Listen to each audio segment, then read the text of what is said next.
So I'm just out on what's called the Simply Wedge, which is on the Greater Manchester Spatial framework for building some 3,300 high value, low density homes on this greenbelt area here in Trafford.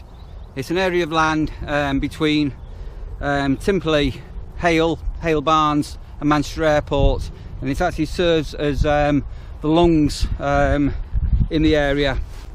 The Conservatives have well and truly got this area earmarked for being developed upon, and the Labour group here in Trafford, who don't want anything to happen in Flixton, have also singled out the Simply Wedge that they want to build on. You'll also hear the Liberal Democrats talking about how green they are and wanting to save the green belt and the green areas we have. Unfortunately, they've earmarked car parking spaces on Lark Hill in Timperley for possible development and removing green area where we haven't got very much at all in the vicinity.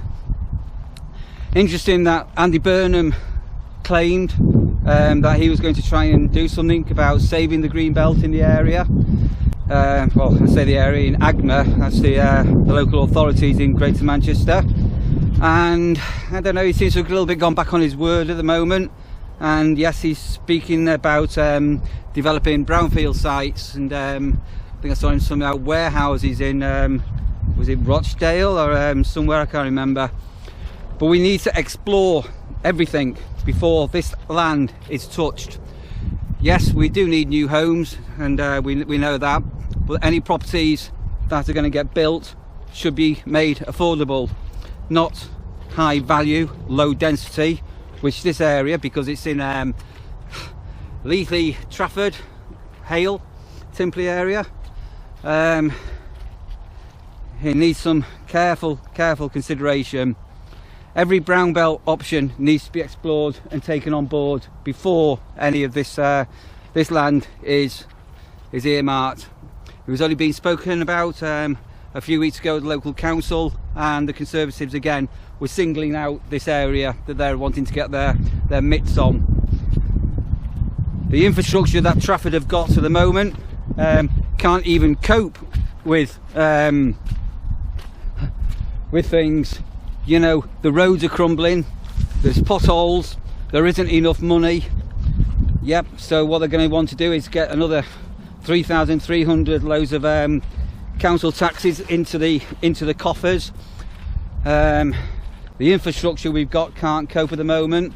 The schools in the area are oversubscribed, as any parent will know, and trying to get your siblings in to local schools is difficult. And if you've got 2 or 3 younger children, you obviously want to try and keep them together, and this is very hard in Trafford, or certainly in the South Trafford area. You know, we've gone through the problems ourselves. The land has trees and woodlands, and I will have to do a voiceover on some video that I shot to illustrate some of the other areas that I just walked over this afternoon. Though unfortunately my microphone wasn't working, but yeah, it's absolutely shameful. I don't know whether you can actually see in the distance there's some high cranes. That's Manchester Airport, which has got a substantial amount of development and growth taking place at the moment.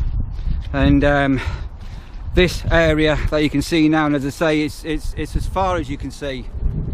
As far as you can see, this green area are the lungs that we need to help curb pollution and make the air clean and green that we breathe, not to be tarmacked and built over with 3,300 low capacity, high value homes for those that can afford things. What a great shame if we're going to lose this. And as I say, it's the politicians that need to take things into their hands and say no. I wouldn't mind betting most politicians and even many local people don't even know these ancient walks I'm on now even exist. They'll have never even walked over this land. I've done it plenty of time and you know, very fond memories as being a young boy and exploring all the local footpaths and picnics in the sun, and so we've got ancient ponds and the wildlife and the other lovely things in this area. It's a great shame if we're going to lose this, and we must do everything in our power to stop that happening. It's also worth noting that the second draft of the Greater Manchester Spatial Framework Plan is currently, as they say, is being developed, and it's due to be published in June 2018, so that's in soon after the local elections. Bit of a coincidence, is that? And then there will be a 12-week consultation period. It'll be interesting to see how much publicity this actually gets, because I don't think people realise the size and the scale of this proposal. And that's not, I mean, we're only in just a very, very, very tiny part on what's called the Timperley Wedge, and this building on all the green belt is rife throughout the whole of the Greater Manchester authorities. And I say, here in Trafford there are other areas that have been earmarked to be built upon, and I know there's local campaign groups that are trying to do something about this, and those groups and individuals must be listened to. So again, I am going to say again, you Conservatives have got this all earmarked. They've got the grubby paws all over it. I even understand that some letters have actually gone out to landowners, and Labour in Trafford don't want anything to happen, or anything taking place over in Flixton or other areas. But no, Labour have actually singled out the Timperley Wedge that they want to see being built upon as well. And then you've got the Liberal Democrats, as I've already mentioned, who will be going on about how green they are and wanting to save the green belt. Don't get taken in by this, you know. They're wanting to develop part of Lark Hill in Simply, which is a green park, only a small green area in the heart of Timperley, and they want to put additional car parking spaces on there without any consideration that once things like that take place, they will never be replaced. This greenbelt issue is serious, and every view must be taken into account. And again, as I say, some of these footpaths are quite hard to actually know where they are and find, but you know, they are historical and they've been around certainly as long as I've been around in my 50 odd years, and well explored by many, and great rights of way that they are as well. And if you look as far as the eye can see, all you see is green. The earmarked Simply Wedge, 3,300 low density, high value homes for those that can afford it. Very nice for some, isn't it? It's a disgrace, really, a disgrace. We really are blessed as well, you know, to have these public footpaths. Some of them very well known, and other ones not so well known. And so this is coming towards the outskirts of the proposed Timperley Wedge in a moment, so you may be able to hear some car noise. But yeah, what a shame if we're going to lose all of this for our children, children's children and generations to come. Once it's gone, you'll never get this back. I'm just out taking a walk on what's known as the Timperley Wedge. There's a planning proposal to build 3,300 residential homes on this land. It's, as I say, it's known as the Timperley Wedge, and it's part of the Greater Manchester Spatial Framework. There's an abundance of wildlife on here, as well as farmland and grazing land for various farm stock and livestock. And as I hope you can see behind me, as far as we can see, we've got a lovely green area. That's the lungs between Timperley and Manchester Airport.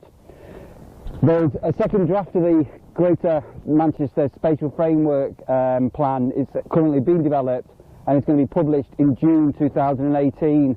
It's going to be quite interesting to see what happens in June 2018. Note, just after the local elections. and then there'll then be a 12-week consultation with the public. A little bit of a worrying thing with this is the local Conservatives are absolutely adamant that they want to build on this area. Obviously there is potential to collect council tax, but the infrastructure, as we know, is not in place at all. The roads in the area just cannot cope with the traffic we've actually got, and it's just, I don't know, it's going to be particularly shameful if this gets developed. So at this stage, I'm really sorry, but the batteries on my little GoPro went completely AWOL and stopped working. So I'll try and give you an oversight of what's going on here. So I was just walking, as I say, over the Simply Wedge and just crossing a wooden bridge over the Simply Brook, which sort of windles its way throughout the whole of the planned development.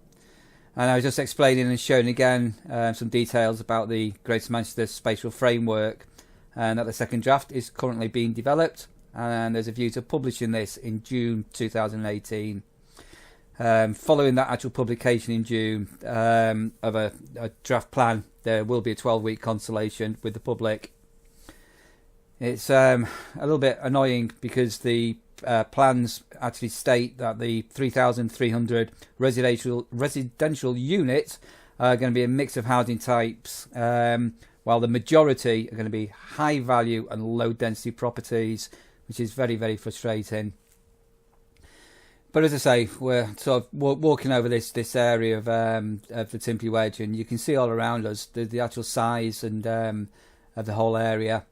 And the land's got various uses. You say here's some sheep that are out grazing at the moment, more than likely due for lambing any time now, as we're coming to lambing season.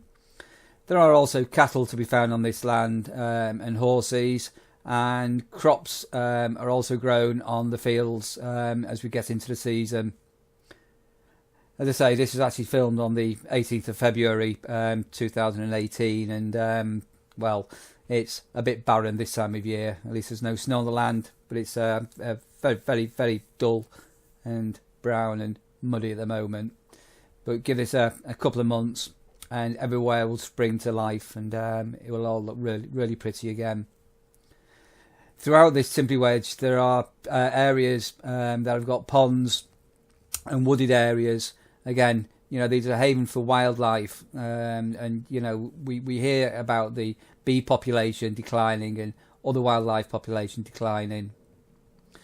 The footpaths are quite clearly marked, and sadly, you know, many people don't even know these paths exist, and you know, they've been around for so many years, and we just really can't lose them. You know, they are historical rights of way that are in use on a very regular basis. I think, you know, one of the other problems is we've got HS2 coming in on this area, and here I found a notice where HS2 basically are trying to locate and find the landowners of this plot of land, because HS2 is going to come right through and have a station or a proposed station at Davenport Green. Many people have not got a clue that Davenport Green is marked as Greenbelt, and HS2, as well as the Greater Manchester Spatial Framework, are planning on just decimating this whole area. The excuse with HS2 is that when the new 3,300 dwellings are built, that HS2 will provide a new train station, even though that train station, unless the Metrolink comes in, isn't exactly going to be a local line. As we all know, you know, many of the local lines have been closed over the years. Here we are again, just another little bit of woodland on just a tiny part of this, and in summertime this is all green, and you know, as we come into the nesting season, you'll end up with all the birds back, and the migrating birds will be back in the area, and just an abundance of wildlife. Many of the paths are actually quite clearly marked. This is a sign from Trafford Council indicating that this is a public footpath, and if this is developed and the green belt is built upon, these ancient footpaths that have been about will just be lost forever, and that's just going to be a real great shame. You know, so we look around ourselves, and what are we going to lose? Because this land, it needs to be saved for our children, our children, our children's children. Once this is gone, it's gone forever. And, the whole of South Manchester basically will be built upon, and there won't be any green land like this. Timperley as it is has a shortage of green belt. And we all know for our well-being and our mental health, walking, exercise and fresh air is needed. And as I have mentioned, this is also the lungs between Manchester Airport and Trafford. We've had this green area that we've managed to save for all these years, and we must not let this be built upon. So here's some graphics coming up at the end of what's going on, and if you do need any more information or anything that I can help you with, please don't hesitate to get in touch and put some comments in below. I'd love to hear them and read your comments on this. Thanks for watching and listening.